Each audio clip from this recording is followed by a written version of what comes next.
I was able to get the first recording onto our Panopto site, so if you want to review that, it should be available for you. One other thing is, remember that when you look in those folders in the Panopto module, you look at the folders at the top, it says exam 1, 2, 3, 4. So you've got lectures that are recorded already. They're just the ones from the previous textbook. So it's the same content, but if you want to jump ahead or something like that and you want to view a lecture ahead of time, you can view those recordings. They're already available for you. Also included there are some what I call highlight reels in there. And so those ones are shorter introductory videos to each chapter that just kind of hits the highlights, the big topics, the more difficult things you want to focus on, etc. So like we were talking about before, when you are starting with a topic and you want to start simply and kind of just get some framework going, things like that, and the chapter summary, etc., those are good places to start so that you can see the major topics without all of the detail included, and then you can work your way up to things like the full lecture and reading the full chapter, etc. So those are also there. So when you go into each one of those folders in the Panopto, exam 1 or whatever, it'll say, blood chapter highlights or heart chapter highlights or whatever. So you can view those at any time too as an introductory little spiel into the topic at hand. Okay.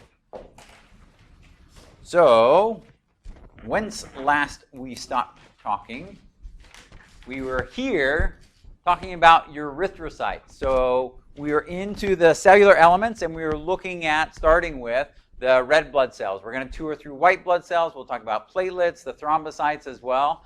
And then we'll talk about the plasma. We'll wrap up talking about hemostasis and this whole clotting process and things like that. Okay? So one of the last things that we were talking about with the blood cells is we were saying that they're very specialized cells. They don't have a nucleus in the mature form. They give up a lot of their organelles. And so there are precursor cells that are being created during what's called erythropoiesis. So hematopoiesis is, the creation of blood cells overall, but erythropoiesis is specific to the erythrocytes or the red blood cells. So when we talk about the production of the red blood cells, you start with a stem cell where are these stem cells being generated? In the bone marrow, in the red bone marrow, right? So these precursor cells that we see here are inside of the bone marrow. And we start out with what's called a hemocytoblast. So this is a generic stem cell, right, that is going to give rise to later cells that are going to be red blood cells. So really what you need to know in terms of the different stages, you don't need to know all these different stages. You should know erythroblast, because remember we said the suffix, the blast, is usually a precursor form, like we talked about with chondroblast and osteoblast, etc. So you can learn that as kind of your earliest cell, the erythroblast, in this erythrocyte development line. The reticulocyte is the last stage of the immature red blood cell. So the reticulocyte is where it's about to enter the bloodstream, and we can see that it's at the stage where it's giving up those organelles and maturing into the full-blown erythrocyte. So erythroblast, reticulocyte, and then finally erythrocytes are what are going to enter the bloodstream. Okay, so when we are looking at the numbers and the percentages, etc., we're looking for the numbers of the adult erythrocytes, if you will, or the full-grown erythrocytes. So when we look at it, we want that to be a certain percent. Like in lab today, we're doing hematocrit, so we want to make sure that there's about 45% or so. We do blood cell counts, and we look at the actual numbers as well.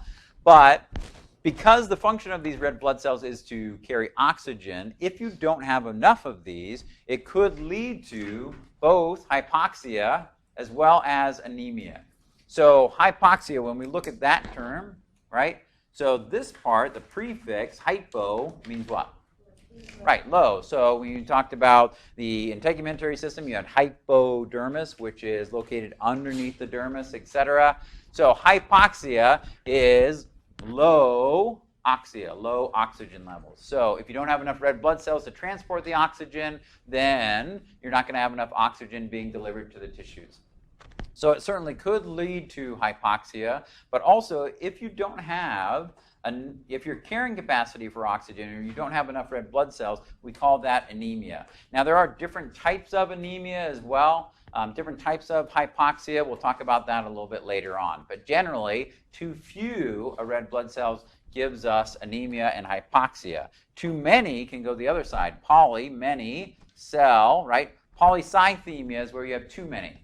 Now, in this case, you could have overactive red bone marrow or something like that. You could also, instead of having too many red blood cells, you could actually just have that ratio being off. Like if we don't have enough fluids and the plasma component is low, then that hematocrit is going to be off. It's going to have a higher hematocrit level and it'll look like polycythemia. So the amount of red blood cells in terms of the blood volume is too many. And the blood can become too viscous, right? So viscosity has to do with how liquid, how cohesive it is. So if you have something that's higher viscosity, sometimes you hear about it like in oil commercials or something like that. They talk about a high viscosity. That means it tends to stick together, right? It flows more slowly. It's like honey or oil or something like that. You can imagine you don't want something high viscosity trying to squeeze its way through these blood vessels, be ejected from the heart, etc. So it's a lot more stress on the cardiovascular system if you are polycythemic, if you have a high viscosity. So that actually can become dangerous. So in terms of controlling the amount of red blood cells that we have around and the production of them, remember it's called erythropoiesis, is the process of creating those erythrocytes. And there's a number of different kind of feedback mechanisms that the body monitors to make sure that the number of erythrocytes is going to be high enough. So oxygen levels is going to be a big one. We're monitoring oxygen levels. If those are getting too low, we need to kick up the production of red blood cells. But also, there are other factors that can affect how many red blood cells you have going in your body. So the amount of iron, the amount of amino acids, and even B vitamins can come into play here. We know iron's a factor for hemoglobin. Amino acids are what we use to create proteins. And so all those factors can come into play.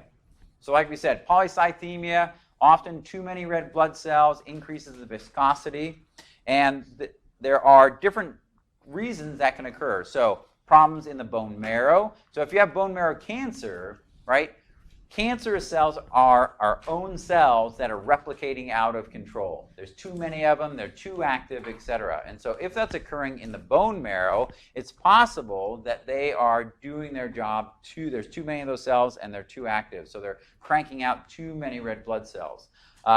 It's also possible, when you're talking about bone marrow cancer, white blood cells come from there as well. So you might see elevated white blood cell counts if you're looking at a blood count, like a differential, and that might have to do with too many white blood cells. And in that case, you are producing so many white blood cells that the red blood cell production gets pushed out of the way. So you might see anemia associated with that increased white blood cell production. Okay, so there's also what's called secondary polycythemia. That's caused by low oxygen levels. Now, in that case, that is something that naturally occurs. It's usually not a problem. Like, for instance, if you go and you visit family in Denver, Mile High City or something like that, and you're there for a couple weeks, the first week or so, sometimes you get very winded or you feel faint or something like that, and you start to exert yourself because there is less oxygen up at altitude, right? There's less atmosphere above you overall, so necessarily there's less oxygen as well. So you're struggling for a while to supply oxygen to your tissues. Your body responds to that kind of temporary hypoxia by jacking up the number of red blood cells that are being produced by the red bone marrow. So that will increase your red blood cell production and help in that process. Now, there's a lot of athletes that will do that as training as well. There's a lot of training facilities, Olympic training facilities, as well as cycling and things like that they utilize that natural feedback mechanism. Now, that's a natural way of increasing your red blood cell count. You have more red blood cells, you can deliver more oxygen to your active tissues like your muscles, so you can generally perform longer, you have a higher endurance, etc. Now, there are other ways that you can increase it, which is unnatural. So, for instance, we know this right here, EPO, is erythropoietin. That's the hormone that naturally comes from the kidneys The kidneys are monitoring oxygen levels, etc. When it gets too low, they release that hormone, goes back to the red bone marrow, increases red blood cell production. Okay? If you were to inject erythropoietin, EPO, then the red bone marrow is still going to get that signal. It doesn't know where it came from. It's just getting the message that we need to increase red blood cell production. Okay? So this has become a problem with athletes actually doing things, artificial things, to increase red blood cell production, to increase their performance. So it's banned by a bunch of different agencies, and it's also dangerous, right? It increases blood viscosity, like we said. It puts a lot of stress on the heart as well as the blood vessels. It's possible for people to have strokes and things like that. But there's still been various people that have been involved in blood doping. So Ricardo Rico was actually banned from the Tour de France because he tested positive for a erythropoietin-associated activator. And then this year, when we're looking at the Olympics, right? So there was a lot of the Russian teams that were actually either temporarily or for a longer duration banned from competing. So because they had been involved with different types of blood doping. And so there was actually a little kind of funny interaction you would see between some of our American swimmers, and then Yulia, you see over here, she was previously banned for blood doping, and then the Russians ended up letting her compete this year in swimming. And so each time after some people on our team would compete, and then Yulia would compete, they would get up and they'd be like, oh yeah, I'm #1. And then our team would be like, no, you're not. You did that artificially. It doesn't really count. So they would kind of go back and forth like that. But, so that's something that occurs naturally, but also can be influenced externally. So you do need to know, to be sure, erythropoietin. Now that polycythemia, you should know the definition of polycythemia and anemia. I wouldn't worry too much about that whole, bless you, polycythemia vera and secondary polycythemia. Don't worry about those levels of details, but you should know what anemia is and polycythemia. You should know what erythropoietin is as well. So remember that erythropoietin is a hormone, and it comes from the kidneys. So when we look at it, right, this is kind of the sequence that could come into play. So for instance, we enter into a state of hypoxia for whatever reason, and so we need to get back into a homeostatic set point. So what we're going to do is, those oxygen levels are reduced. It's sensed by the kidneys. They release that erythropoietin that we mentioned. That goes back to the red bone marrow, increases red blood cell production, and now we've gone back to our homeostatic set point. We have normal red blood cell count, we have normal blood oxygen levels, and everything is back to normal. Okay? Okay, so we're constantly making more red blood cells. We're monitoring the red blood cell levels that we have in the blood, and typically a red blood cell or erythrocyte is only going to last about 3 to 4 months. Remember, it doesn't have the cellular machinery to be able to maintain itself, to be able to maintain its plasma membrane, or produce proteins, or produce ATP in a aerobic fashion, etc. So there's a lot of wear and tear that they go through, and they end up dying off.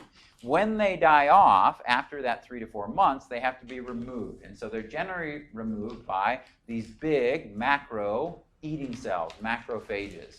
And the macrophages themselves break down the red blood cells, but then oddly enough, even though these are red, we go through kind of a green process of recycling some of the components. So we try to hold on to some of the proteins, some of the iron, and then get it back to the red bone marrow so that we can make more cells again.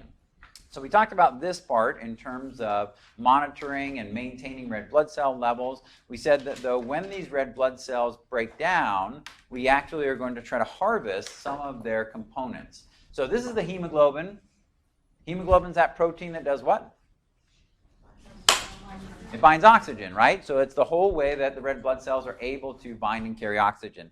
So we break down the hemoglobin. The globin is the protein part, and we break that down into amino acids that we can then use to synthesize other proteins. The heme group is broken down into 2 parts, bilirubin as well as the iron that we said is so very critical at the core of the heme group. And what we find is that the iron binds to a transport protein that's called transferrin, right? If you look at the periodic table, Fe is the chemical symbol for iron. Transferrin actually carries that iron around back to the red bone marrow so that we can use it. The heme group gets broken down into bilirubin. And bilirubin is actually what goes into bile, which is secreted, we'll talk about later, secreted and made by the liver, goes into the digestive tract. Bile has a number of different functions, but the bilirubin is something that we get rid of. And so the bilirubin is something that it's broken down further and contributes to the brownish coloration of poop. So that's where that coloration comes from. It comes from, right? Remember that these proteins and blood itself started off as red, and so red, brown, etc. It should be a brown itself. If you start seeing bright red in your feces, then obviously there's a number of problems that could be arising, including along this pathway here. But this is a way that we kind of recycle these particular red blood cells. So we try to get some of these raw materials back to facilitate erythrocyte production later on. Okay, so macrophages occur, like for instance in the liver, they occur in the spleen as well. We'll talk about the spleen later on as part of the immune system. But the macrophages are what take the red blood cells out to help to break them down so we can recycle them. All right, so we talked a little bit already about anemia, where we have low blood cell numbers or the oxygen carrying capacity is low for some reason. Now, there's lots of different ways that anemia can come about. Again, these you'll learn about more later as you get into your medical careers. I wouldn't worry about, in terms of the exam, I wouldn't necessarily worry about the different types of anemia, but if you look at them, you can see how these could arise. So for instance, hemorrhagic anemia, well, guess what? If a shark has bitten your leg off, you have automatically become anemic, right? Because you don't have the same oxygen carrying capacity in your cardiovascular system because it's spilling out into the ocean. So that's called hemorrhagic anemia. There's also hemolytic anemia, where the cells are lysing or basically rupturing too early, and so then your red blood cell count is low. Aplastic is where there's a destruction of the hematopoietic material or the bone marrow itself. This is one that you may run into yourself. It's called iron deficiency anemia. So this one is also called dietary anemia. So we know that hemoglobin is a protein. In order to make proteins, we have to have amino acids, we have to have iron, etc. Those are taken from your diet. So if you're not eating enough protein, usually animal protein, those are complete proteins, then your body doesn't have what it needs to be able to synthesize that hemoglobin that it has to all the time. So you might be able to make enough red blood cells, but the red blood cells don't have a high enough concentration of the hemoglobin protein to be able to carry oxygen. So that one is actually easily remedied. So you go to donate blood, they say that you're slightly anemic or something like that, and they recommend on a medical level that you go get a double it in and out. Generally, red meat, right, actually has higher blood counts in it as compared to white meat and plant proteins, etc. So it's an easy way to increase the amount of protein, the amount of iron in your diet, then that supplies your red bone marrow with what it needs. Pernicious anemia is another one. We said that vitamin D comes into play here as well. Vitamin B is important in terms of actually being able to create red blood cells, etc. So there are different ways that you can get into this low blood oxygen condition. You may have heard of this one as well, sickle cell anemia. So in this one, this is a condition where there's actually a change. Let me get over to here. We're not going to have a whole lecture on sickle cell anemia, but it's interesting because you hear about sickle cell anemia because the red blood cells, instead of having this normal biconcave disc shape, the cells take on this kind of sickle moon shape to them. And that has to do with a single amino acid change in the hemoglobin itself. So a hemoglobin is a protein made up of amino acids. It takes a specific sequence of amino acids to make that hemoglobin. And if in the number 6 spot you have a valine instead, then that throws off the entire sequence and the hemoglobin basically breaks down. The entire red blood cell doesn't maintain its shape, and so it can't carry oxygen as well. And they tend to degrade quicker, right? They tend to lyse quicker as well. So sickle cell anemia is a condition that results in low oxygen carrying capacity. Now, interestingly enough, oddly, it has a benefit as well. So people who have sickle cell anemia don't contract malaria. So in a way, it's not something you would necessarily want, but you have that perk where you don't get malaria there. So transfusions are usually how you would help to treat sickle cell anemia, but they're also looking into gene therapy because this has to do with an inherited trait where, again, when we're reading off the DNA, which is this big cookbook on how to make proteins, that recipe is corrupted. So using gene therapy, they're looking at the possibility of trying to get rid of that errant gene. Okay. In general, red blood cells out of our different cell types are some of the simpler ones. They do one job, basically carry oxygen. They have bunches of hemoglobin to help them do so. And for the most part, they all look the same. As we were talking about in lab this week, they're not exactly the same, but they look the same from the surface. If we go to our white blood cells instead, though, we see some differences. So white blood cells are called leukocytes, and the leukocytes are here to protect us, part of our bodily defenses. So the leukocytes, we know that we don't have as many of them. We've seen that in the microscope. In that same cubic millimeter where we have like 8 million red blood cells, we have maybe 5 to 10,000 white blood cells overall. So it's about 1% of the total blood volume. And when you're looking at a blood sample, when you're looking at hematocrit or something like that, those white blood cells are still there. On a microscopic level, if you were to use a dissecting scope and look at that capillary tube with your packed cell volume, there'd be a little white layer at the top of the red packed cell volume at the bottom. It's called a buffy coat.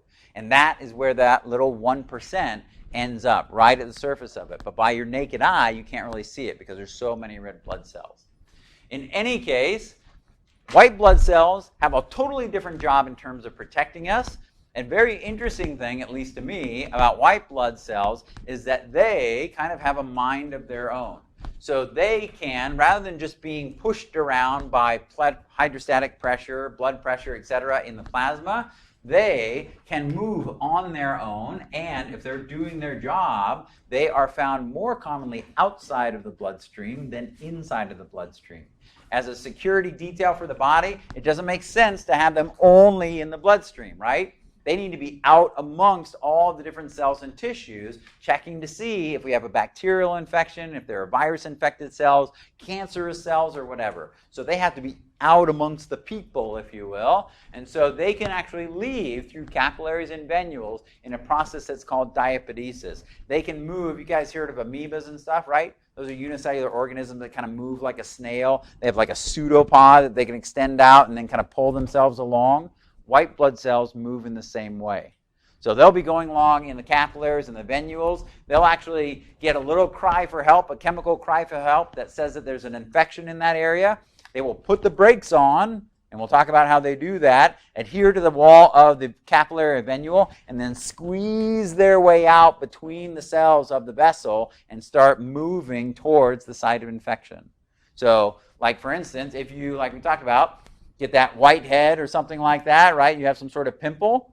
Well, how'd those white blood cells get there? They were normally in the bloodstream. They've actually migrated from dermal capillaries and venules and then gone into where that bacterial infection is and have gone into that battle. Okay? So they can move on their own. So they move through the tissue spaces and they work to defend your body. Now, we said that usually there's 5 to 10,000 in a cubic millimeter of blood. You may see higher than normal counts go into what's called leukocytosis. And so with leukocytosis, you will see that if they are going into battle, right? There's a bacterial infection or some sort of pathogen. You're going to get more of them because, like with any war or battle, you need to bring more troops into it to win that battle. So we'll see artificially, if you will, actually it's natural, but you'll see an increase in the number of white blood cells. Okay? Okay, so we were focused here, where we have mainly erythrocytes. We said that leukocytes are also a cellular element, but only about 1%. And when we look at their count, if we're doing a differential, like we said, that you can do, we see that they separate into 2 different groups, granulocytes, agranulocytes. For the granulocytes, remember, they have the suffix -phil. So we have the neutrophils, eosinophils, and basophils. For the agranulocytes, they have the suffix "cyte," lymphocytes, and monocytes. So these ones, most common neutrophils, then lymphocytes, then monocytes, these are very rare, right? We did see some eosinophils, the ones that have the eosin stain, that stain pink. There were 1 or 2 people throughout all of my labs, actually this semester, we did see 1 or 2 basophils, but they are very rare indeed, like you can see from the percentages there.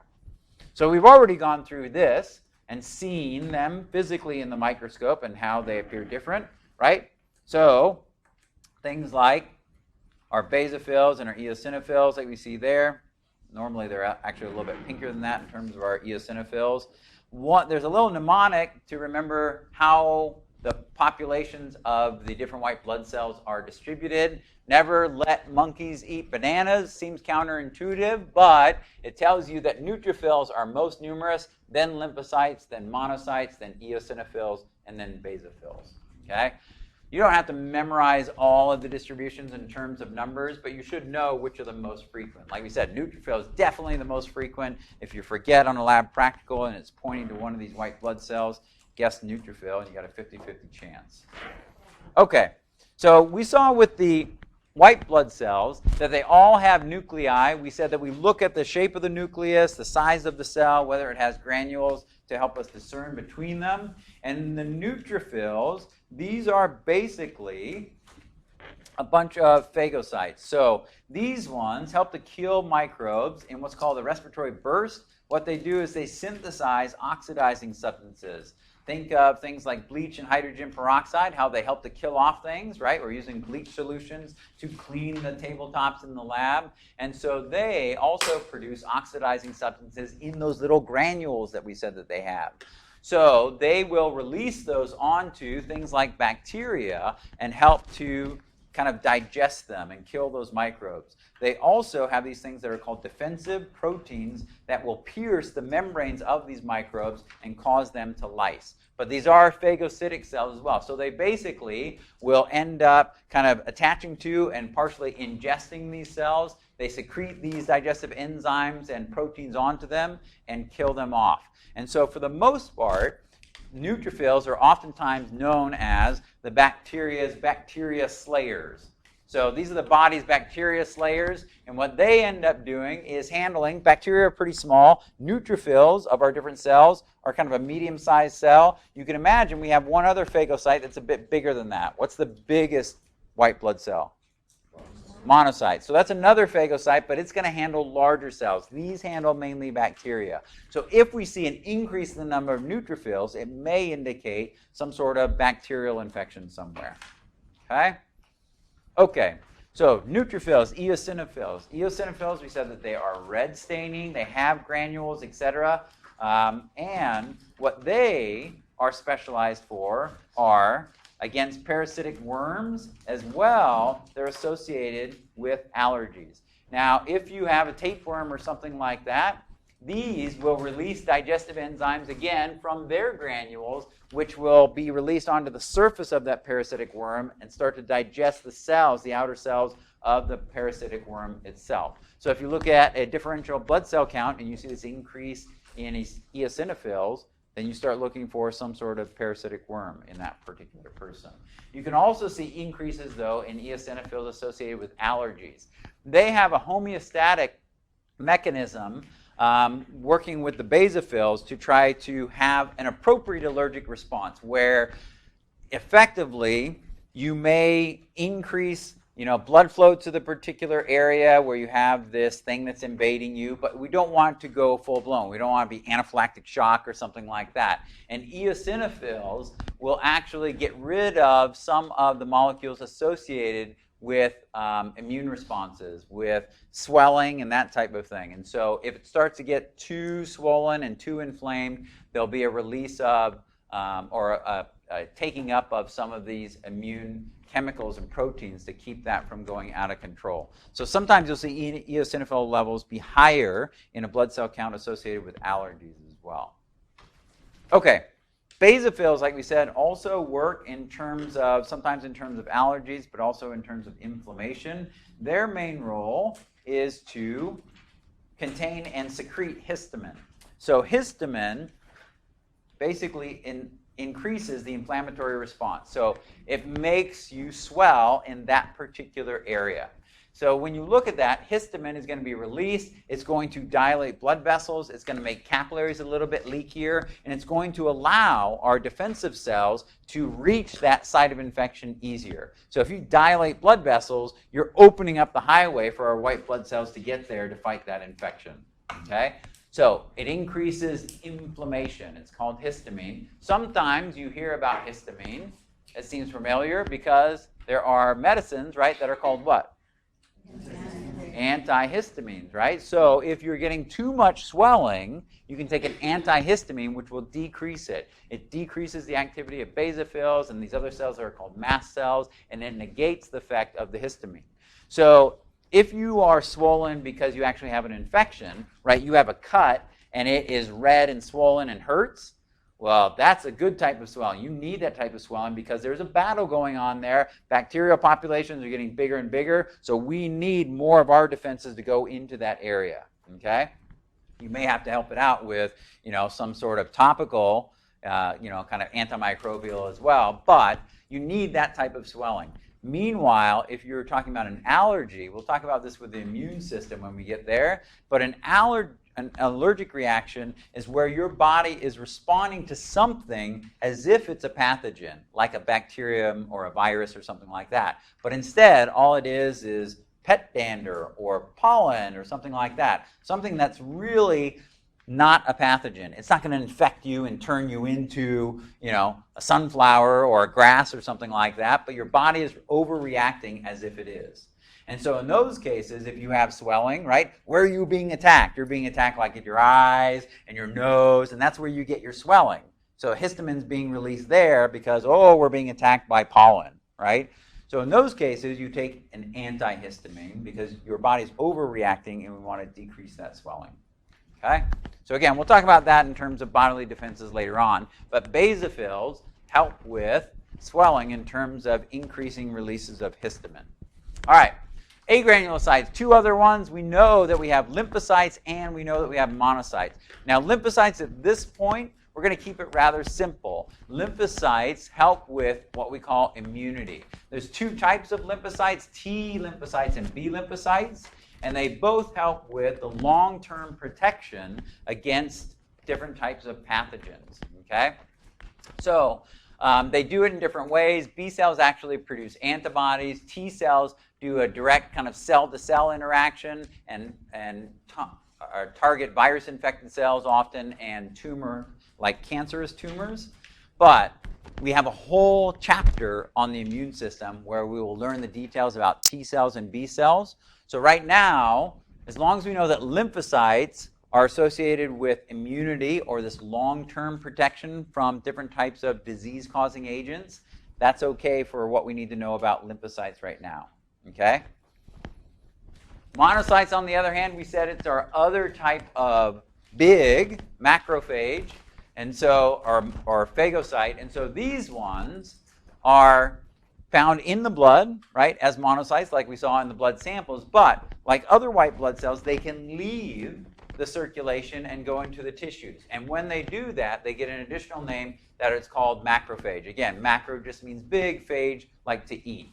So these ones are going to be eating bigger things. So for instance, things like virus-infected cells, as well as intracellular bacterial parasites, so different other types of parasites besides worms. So it's a bigger phagocyte that can handle bigger cells, like your own cells that have viruses inside of them. Okay? Okay, so monocytes effectively are the same as macrophages, but the macrophages are usually outside of the bloodstream as opposed to inside. Now, any of these white blood cells, we said, are going to be found in the blood, but the ones you find in the blood are just a small percentage of those that are in the body overall. Most of them are out on patrol. They're in the tissues doing their job, hunting for pathogens. So this is what I was talking about in terms of how they can emigrate or leave the bloodstream. Remember immigration, right? You hear about that, people wanting to get in or things wanting to get in. Emigration is leaving or exiting instead. So they emigrate from the blood to the site of infection. And what they do, The infected cells, or sometimes different types of proteins that are released from the bacteria or whatever, they put out a chemical signal. It's kind of like if you get home or something like that and somebody's cooking and it smells really good, you're like, oh my gosh, where are those cookies? And you just follow that scent trail, usually to the kitchen, and you can find out where it is, and now, right, you've gotten to your target. Same thing kind of happens for infected cells. They will release chemicals that are then picked up by the cells, like white blood cells, in the bloodstream, and it works as an attractant. So what they will do is they will start moving towards that site of infection in a process that's called chemotaxis. They are, if you will, taxiing towards those attractive chemicals. So chemotaxis, taxis is a very simple movement towards or away from some sort of stimulus. So for instance, plants are phototactic, and they're positively phototactic. So if you have a plant in a window and then you keep it alive long enough, which sometimes is a struggle when you're in college, but if you keep it alive long enough, oftentimes it'll end up bending over towards the window, right? You end up having to turn the pot because they're positively phototactic. Wherever the light source is, they grow towards it because they're getting the energy they need from it, right?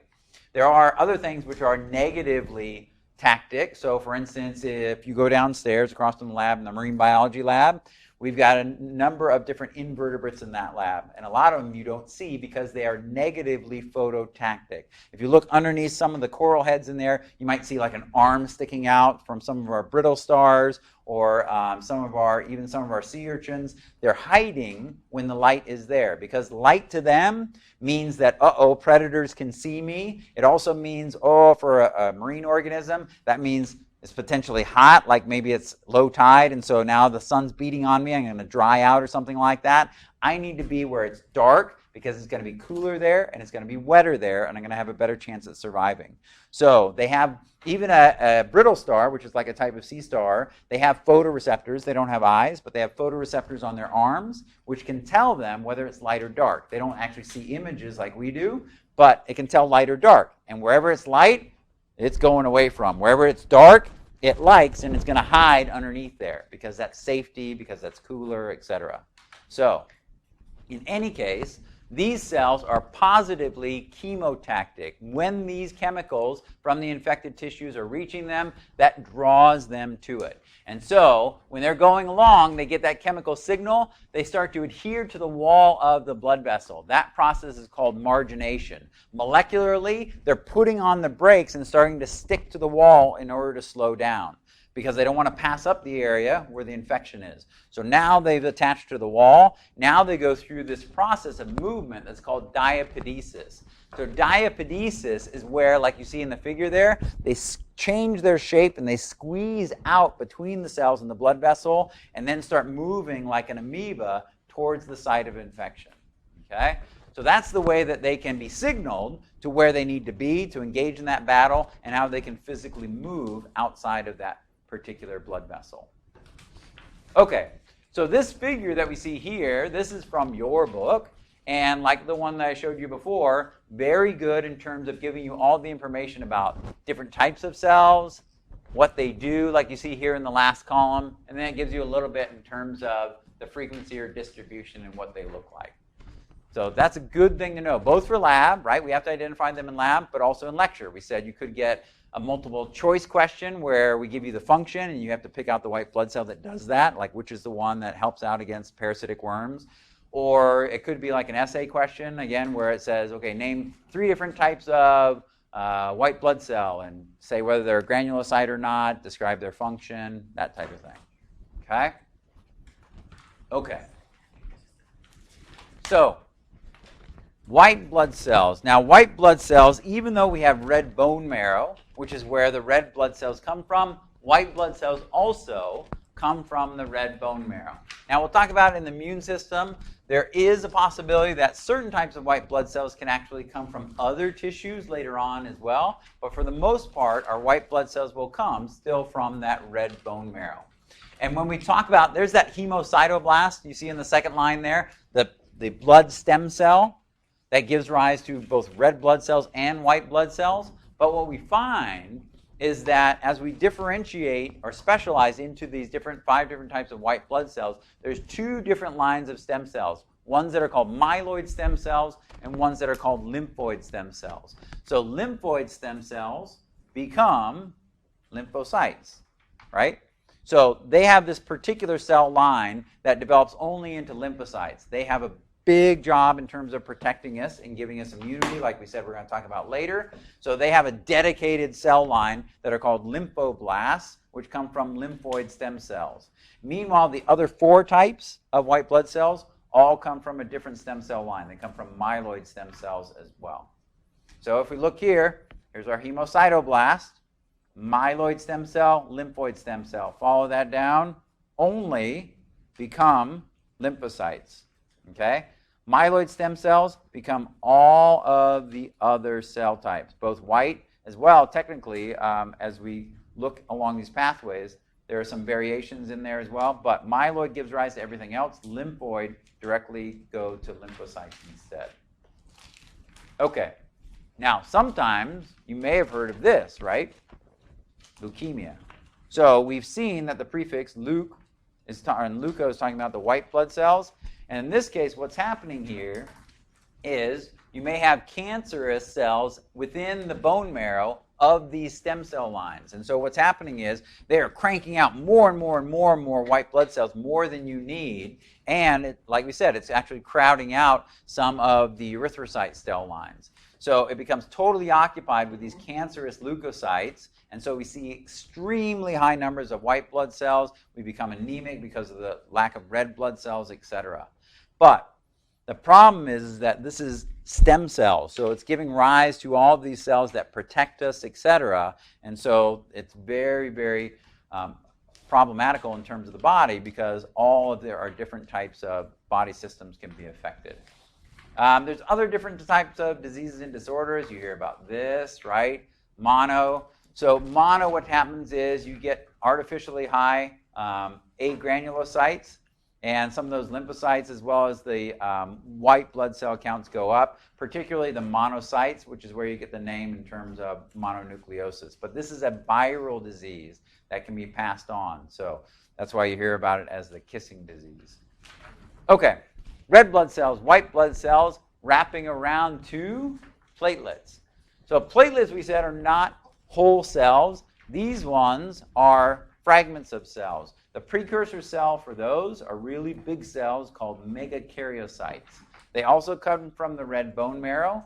But the interesting thing about it is that these megakaryocytes, here's your hemocytoblast again, and then here you see how it develops into a megakaryocyte. The megakaryocyte is so big that it can't exit the bone marrow and go into the bloodstream intact. So what happens is, as it is exiting the red bone marrow, it basically goes out like shredded cheese, right? It goes through the grater of some of the pores of the red bone marrow, entering into the bloodstream, and it breaks it apart into all these cell fragments that we call platelets or thrombocytes. So the precursor cell is a megakaryocyte, a very large cell, but then it gets shredded along the way, exiting the bone marrow, and becomes all these cell fragments that we call platelets or thrombocytes. So why do we need all these broken pieces of a megakaryocyte? Well, the platelets have a role in terms of our clotting cascade and basically helping us to maintain the amount of blood that we have inside of the cardiovascular system, or what we call hemostasis. This figure here I interjected just because it shows the development of all of our different cell types. There's our megakaryocyte again, giving rise to our platelets or thrombocytes. But remember, look over on the left-hand side here. Myeloid stem cells, all of the 4 different types of white blood cells except for lymphocytes, and it gives rise to the platelets and the red blood cells. So myeloid stem cells differentiate into all of our different blood cell types, except lymphoid stem cells handle our lymphocytes, whether T or B lymphocytes. Okay? So again, don't worry about a lot of these other intermediates like you see here, just kind of some of the ones, the box ones that I show you here. Hemocytoblast as your stem cell, myeloid or lymphoid stem cells, and then some of these intermediates that I have boxed up here, megakaryocyte, reticulocyte, etc. Okay? Okay, So we will certainly talk about the role of our platelets in terms of hemostasis coming up. But each one of these different types of blood cells are going to be carefully controlled so that we make sure we have enough in the bloodstream at any particular time so that they can do their job. And so there are always going to be what are called these hemopoietic growth factors that stimulate the bone marrow to make more of these different types of cells. We said it was EPO, or erythropoietin, for red blood cells. For white blood cells, there's different types. So collectively, we have a group of stimulating factors called cytokines. Cytokines will selectively increase the production of our different types of white blood cells. So cytokines are the chemicals responsible for growing more white blood cells. And then for the platelets, remember those are called thrombocytes. So the stimulating factor for those are called thrombopoietin. So thrombopoietin is a hormone from the liver that stimulates the red bone marrow to make more platelets. So we can control all of those separately. And that's important because they all have separate jobs. Okay. So one of the last topics that we get into in terms of the blood has to do with how do we maintain the blood overall, and this thing that's called hemostasis. Before we do that, though, do you guys have questions about anything that we've been talking about so far? Particular cell types, where they come from, etc.? Yeah, One of the slides said B cells diversify themselves with Oh, so yes, so when we were talking about lymphocytes give us this long-term immunity, like we were saying. T lymphocytes and B lymphocytes protect us in different ways. We said that T lymphocytes basically do this cell-to-cell interactions. They attach to and attack like virus-infected cells and secrete these nasty chemicals onto them and cause them to die.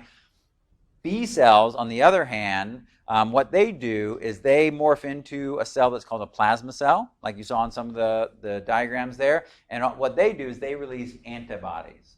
So when we're talking about antibodies, much like the antibodies that we saw in terms of blood types and things like that, those proteins can be secreted to defend us against all different types of things, like we said, like bacteria, etc. So they will adhere to different types of bacteria. So those antibodies that are floating around in our blood can attack bacteria and other types of pathogenic cells, and it's the plasma cells or the B cells that put those out. So antibodies are produced by our B lymphocytes. Other things? Yeah? There was one slide that was covered by a picture on neutrophils, like in the printout. Oh, And I was just wondering, yes. when you go and look on Canvas, you should be able to see the slide without the picture. Right. Oh, it's printed. Yeah, that's true. So that's the one with the... Or Yeah, about the you note. have the neutrophils, select enable editing, and then you can drag it out. Yeah, sorry about that. Sometimes when I have other things popping up there, then when you print them out, like in terms of the notes, then it automatically shows all the different layers. But if you go to the actual PowerPoint presentation that you have, when you download it, you can kind of click through it. And then as you click through it, you'll actually see those things and they'll come up. So yeah, you download it and then you click enable editing. So you could, in theory, make up your own slides and stuff like that. But you can also click through it like I am and see those things out of the way and in the way, etc. Besides macrophage, is there more than one besides macrophage that does the phagocytes? So the neutrophils technically also are phagocytes. So they're just smaller ones. So they end up eating and digesting bacteria like we talked about. In most recent times, they have found that eosinophils can also have a type of phagocytic response as well. But that's something they've just discovered like in the last 5 to 10 years. Yeah. Okay. Other things. Questions. All right. Okay. So we need to get into hemostasis, how we can stop bleeding, how, if blood cells are leaking out of the cardiovascular system in a way that we don't want them to, how can we stop that? And how can we get back to homeostasis in terms of blood? So for hemostasis, right, hemo blood, not homeostasis, the type of homeostasis. For hemostasis, there's 3 different phases.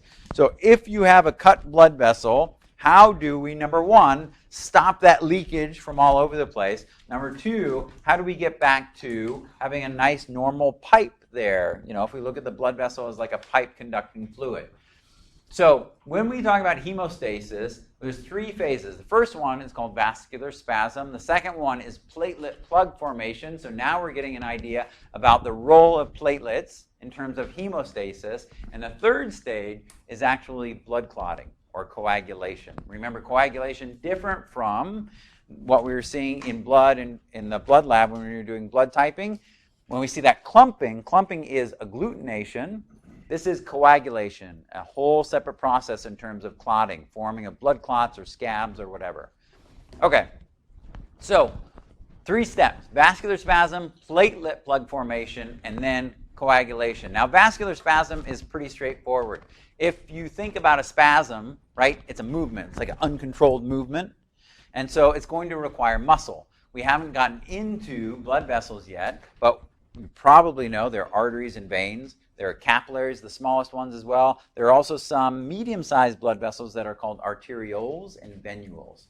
So capillaries are super duper thin. They're 1 cell layer thick in terms of epithelial cells, which makes it easy for things to get across their walls, which is good. Oxygen and nutrients and water, etc.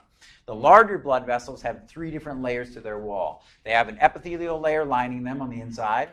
They have a connective tissue layer on the outside, and then they have a smooth muscle layer in the middle.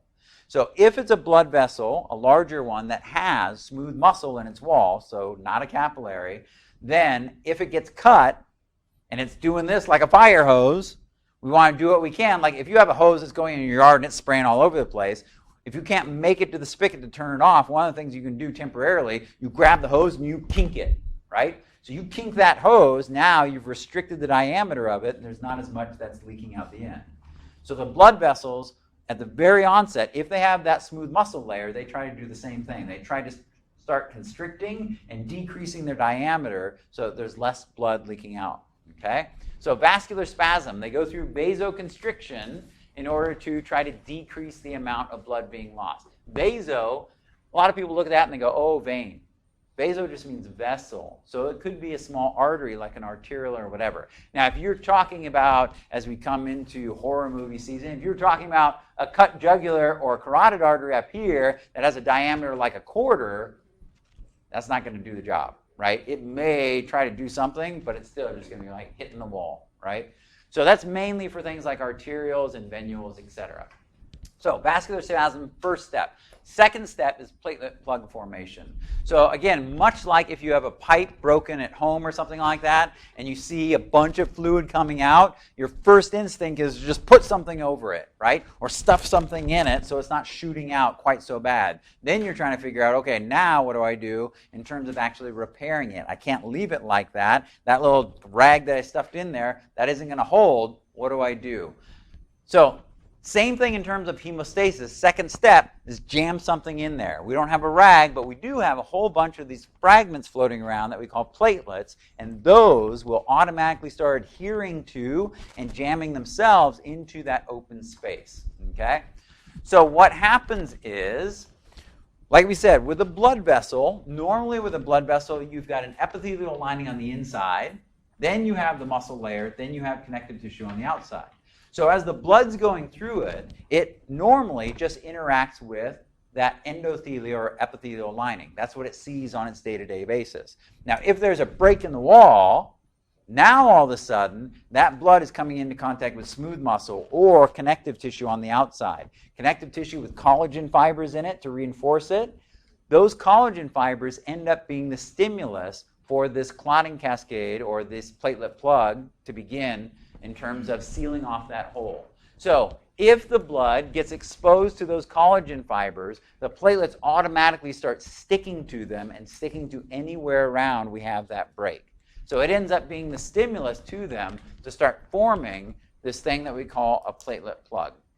Now, once they start sticking to it themselves, what they do is they start releasing a variety of different chemicals. And you look at those chemicals, you're like, wow, I didn't realize those were used for this too, right? Serotonin, you hear about in terms of a chemical messenger in other areas. ADP, that's adenosine diphosphate, not triphosphate. That's the broken down form of it. But those chemicals are released from the platelets. They actually draw in other platelets. So now this is the beginning of that positive feedback loop. We see more and more and more responses occurring to try to plug up this hole that's occurred in the blood vessel itself. So the platelets stick to the wall, they end up sticking to each other, and they form what's called a platelet plug. I thought I had a picture of it. There's probably a picture coming up. But now we've jammed these platelets into the hole. That's a good first step. But we know there's a lot of blood pressure in these blood vessels. It's not going to hold. You jam a rag into that pipe, that's a good short-term fix, but we need to repair the pipe. So after the platelet plug, we get to the third step, which is actually clotting or coagulation.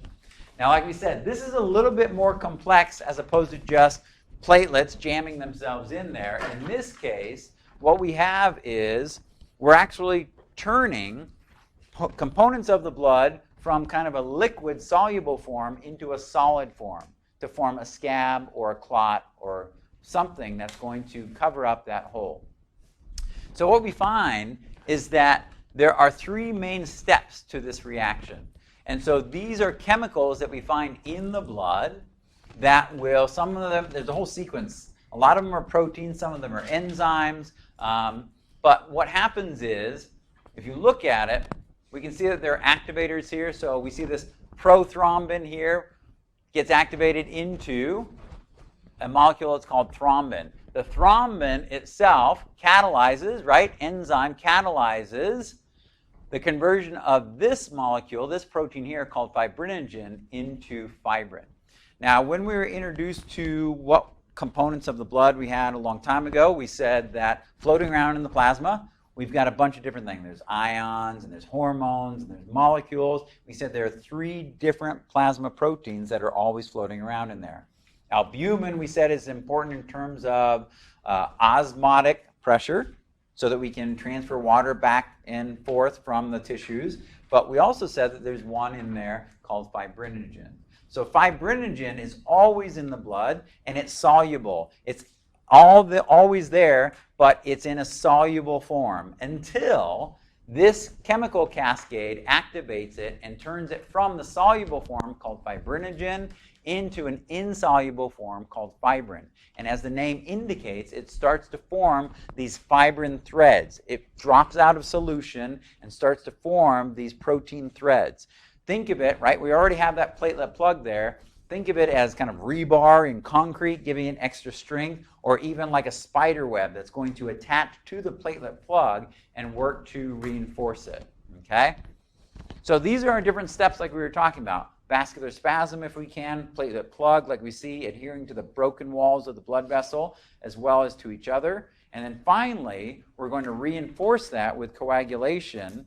When the fibrin gets activated, it's going to reinforce it and form a clot on here as well. So that's going to be more substantial to be able to allow the blood vessel to still transport blood, but keep it from leaking out here. Now that clot is going to be solid enough to maintain the wall, but it's also going to give us a chance to rebuild the wall of the blood vessel so that ultimately we can get rid of that clot, open up the blood vessel in its entirety again, and have it back to its normal state where it has a wall that's all healed up. Whether it's collagen fibers and kind of scar tissue, or whether it's functional like epithelial tissue, etc., we want to get back to having an intact blood vessel again.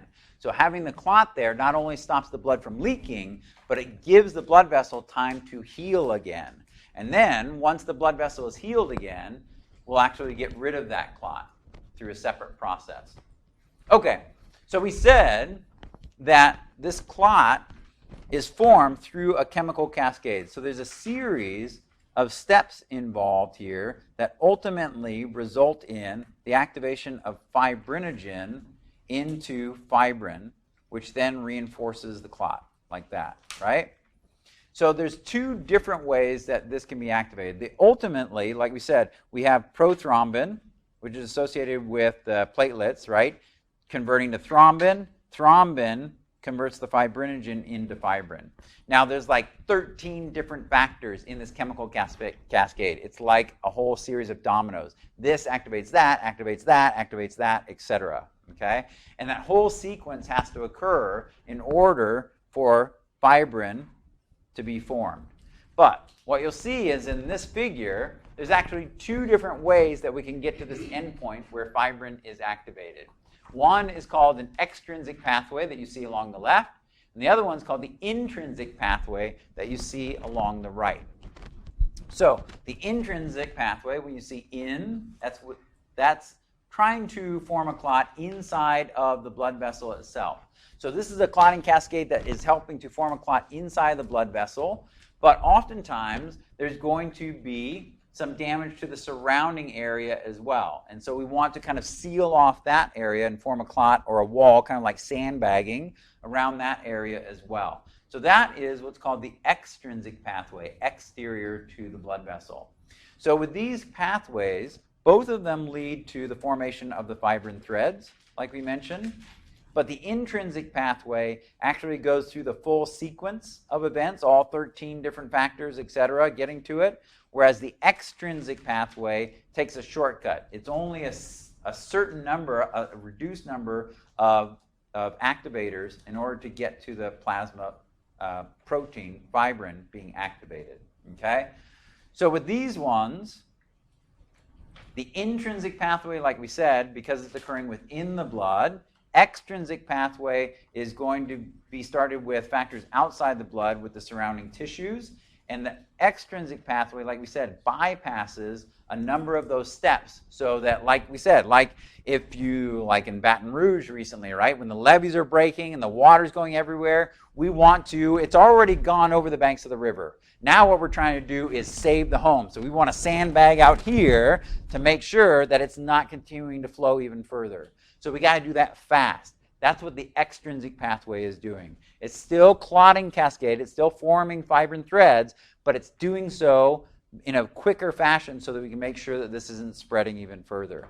Meanwhile, the intrinsic pathway is doing the same thing, but with the whole series of steps and forming that clot in the inside of the blood vessel instead. Okay?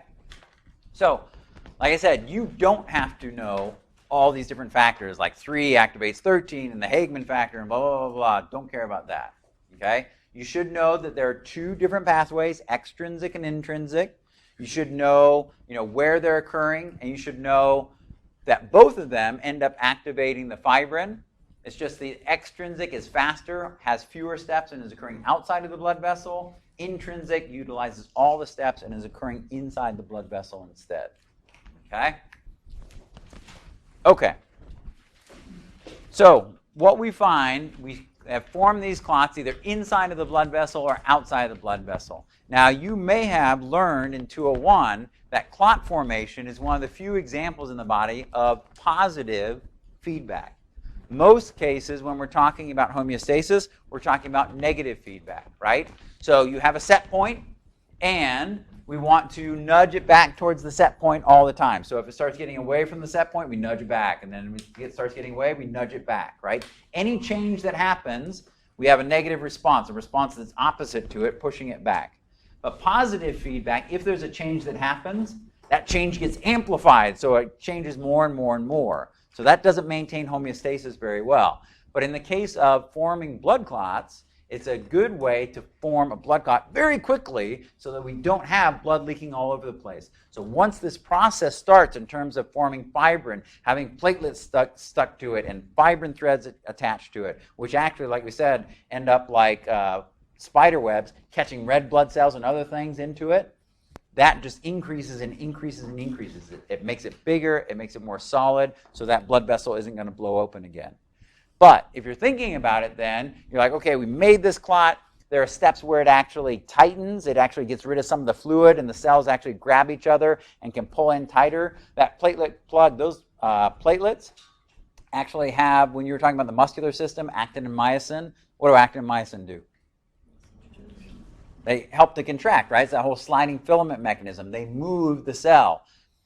Platelets actually have actin and myosin in them as well. So once they're attached to the wall of the blood vessel and they're attached to each other, they can pull together and actually tighten that clot and actually pull in the walls of the broken blood vessel so it's a little bit smaller. And so that's called clot retraction, that they kind of tighten in that way, squeeze out some of the excess fluid and make a nice solid clot. So we have ways of making this, of tightening it up, but at some point, we're going to have to get rid of it as well. So there is a process where we remove these clotting factors soon after they arrive there. So they do their job and you kind of sweep them out so that they're not really making it form too quickly. And then also, we have a way of inhibiting activating clotting factors as well. We'll find that there's one more protein in the blood that is critical for getting rid of blood clots, because we don't want it to stay there forever. We just want it there until the blood vessel heals, and then we want to get rid of it. So what we find is that there is another control mechanism for blood clots that works to get rid of them, that works to lyse or digest the fibrin and the clot and get rid of it. So there's two reasons we would want to do that. Number one, if we have a clot that has correctly formed because we have a broken blood vessel, at some point we need to get rid of it. So how do we do that? But number two, occasionally you may get a clot that is formed inappropriately. So you hear about things like DVT, right? So DVT, deep vein thrombosis, thrombocytes, platelets. Okay, so now I'm seeing there's some sort of link there, right? So there are various ways that clots can sometimes form erroneously. So for instance, you hear about if you get blood vessels that start accumulating fatty plaques in them, like in older people, those fatty plaques that end up adhering to the walls of blood vessels and narrowing them, that's a problem for obvious reasons, blood pressure, blood flow. But when those fatty plaques end up attaching to the wall, sometimes it sets off the clotting cascade. Because normally, like we said, they're just going through and looking at epithelia. Now it's like, what is this stuff? That stuff shouldn't be there. Maybe I'm supposed to stick to it. And the whole clotting cascade starts forming on top of the fatty plaque and makes it worse. They also can form sometimes just if the blood flow starts slowing down, right? Normally, the proteins and the platelets are whipping through there and circulating around the entire body once per minute. But if for some reason it starts slowing down, it's almost like these different clotting factors and platelets kind of get bored. They're like, well, I've been here for a while. Why don't we just start sticking to stuff, right? So if, for instance, like if you're in the hospital and you're not moving a lot, or if you're on a long flight or something like that and you keep your limbs kind of bent, it restricts blood flow. And now, especially in veins where it's already somewhat slow, now it has to go around that corner, and so as it slows down too much, sometimes erroneous clots will start to form at those bends like that. So that's why if you're in the hospital or something like that, they have you do different exercises, or they have you get up and walk around. And if you're taking long flights, like to Australia and it's 22 hours or something, they tell you to do some leg exercises, to get up and walk around to increase the blood flow and make sure that those clots aren't forming. So regardless, in that case, if we form an inappropriate clot, we've got to be able to get rid of it as well. So there are some mechanisms where we can lyse it, where we can dissolve it, utilizing some different factors that are inside of the blood. So this one here is one of the most important factors. This one is called plasmin. Now notice it has an inactive form called plasminogen and an active form called plasmin. We've seen that kind of way that we name things, like we saw with fibrinogen, right? Fibrinogen inactive form, when it becomes activated, we call it fibrin. So we take off the O-gen, and now it's the active form. Same thing here for plasmin. So this mechanism works to dissolve clots. And the cool thing about this, I think, is that the plasminogen and the fibrinogen are both floating around in the plasma. They're ready to do their jobs at any particular time. But whereas the fibrinogen activation process is very, very fast so that we can form a clot and we don't bleed out all over the place, the plasminogen activation process is very slow. So it's like the whole tortoise and the hare. They start out at the same point and they end up at the same point, but generally the tortoise is going to do it in a much slower pace, right? So we activate both of these proteins at the beginning of this clotting cascade. The fibrinogen forms fibrin very quickly. We form the clot. It's around for a while. By the time the clot has been around for a long time, plugging the hole and letting the blood vessel heal, by the time the healing has occurred, now finally that whole plasmin activation process has finished. Now the plasmin's activated. It actually starts eating away at the blood clot. And it's the perfect time because the clot's already been around for a while, the blood vessels had a chance to heal, and it's actually time for us to get rid of that clot. So they both get activated at the start, Fibrinogen does its job very quickly. Plasminogen takes a long time to activate, but when it does, then it's going to help to digest those fibrin threads, break it into pieces, and then we have macrophages and things like that that can work to get rid of those different parts of the clot. So it's pretty cool that it actually has this process of getting rid of it. Otherwise, right, positive feedback, clot would just get bigger, bigger, bigger, and totally end up plugging up that blood vessel. Okay, so platelets involved in blood clots helping to initiate this whole chemical cascade, okay?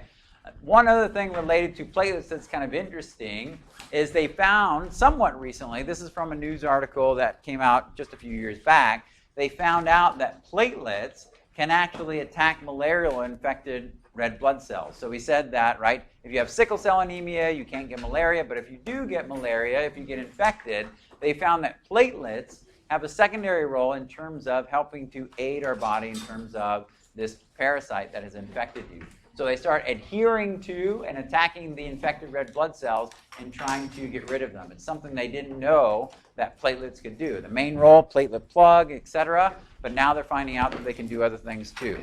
So there's always something new to learn in anatomy and physiology, to be sure. Okay, so next time what we're going to do is we will finish up blood and we'll be moving into the next chapter, which is heart. So make sure that you have downloaded or accessing the heart chapter information because we'll be jumping into that when we meet again.